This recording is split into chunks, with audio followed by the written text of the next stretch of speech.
राजा बलि के यहाँ देखने लगे कि किस तरह से इसका जग को विध्वंस किया जाए, है ना।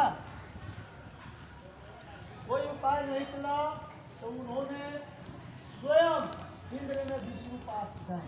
बोले कि हे महाराज, वो दैत्य तो इतना घोर तपस्वी है और अश्वमेघ जग 100वां पूरा हो जाएगा, इसलिए उससे छल कपट करके और उसको जग को विध्वंस।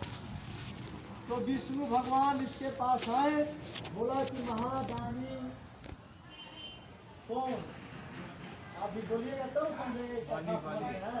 राजा बलि, मैं तुमसे कुछ मांग रहा हूँ। बोला कि मांगिए। वो प्रतिदिन 100 गाय दान करती थी, दूध देने वाली 100 गाय प्रतिदिन दान करती थी ब्राह्मणों को। बोला कि महाराज बोलो, क्या आपको गाय नहीं मिला? बोला कि महाराज मुझे गाय नहीं चाहिए। तो क्या चाहिए महाराज? बोले कि मुझे 3 पग धरती चाहिए। बोले कि महाराज 3 पग धरती में क्या होगा?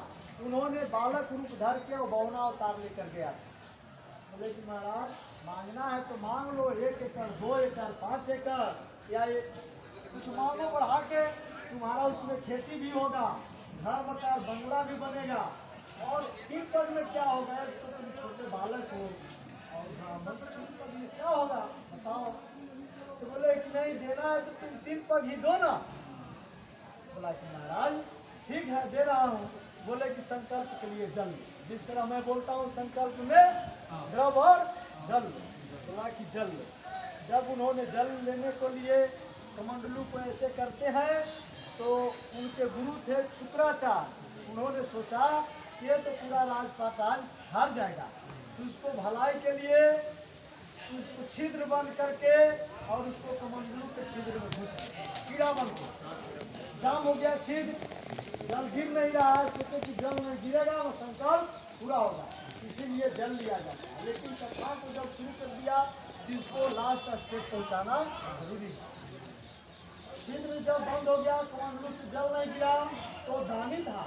दानी कभी रुकता नहीं और गंगा कभी सूखता नहीं, है ना। तो दानी था, वो रोकने से रुकेगा नहीं ना। बोला अपने नौकर चाकर को, देखो क्या इसमें फंस गए। तो ये जो कुशा है ना, कुशा के तिनके से नौकर लोग इस तरह से धाका दिया, उनका शुक्राचार्य को एकांत फूट गई। इसलिए दानी को रोकना भी नहीं चाहिए, इसीलिए संकल्प में जल लिया जाए। वो तो दानी था, जल फिर जब उनका नेत्र फूट गया, वहां से भागे, जल गिरा, संकल्प कराए, संकल्प पूरा हुआ। 3